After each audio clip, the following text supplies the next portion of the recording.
Sure, we specialise in remote satellite solutions.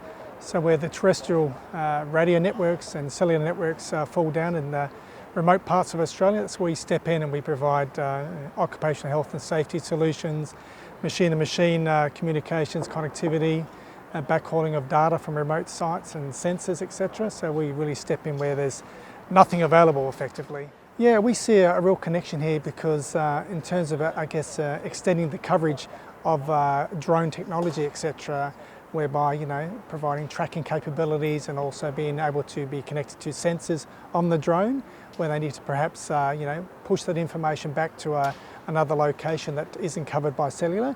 The satellite connectivity will then come into play. Yeah, well, I see if you look at the agriculture industry in particular and look at the way we're affected by droughts and natural disasters, etc., drones really come into play there. They can be easily deployed. It's a lot safer to deploy a drone, obviously, in an area where there's been a major event, apart from having to put personnel out there at risk, effectively. So there's a real need or a real requirement for that type of technology, absolutely. Yeah, I think Pivotel can play a major part in that in terms of providing something back into those remote communities in terms of sponsorship also, in terms of developing the technology with the manufacturers and those providers.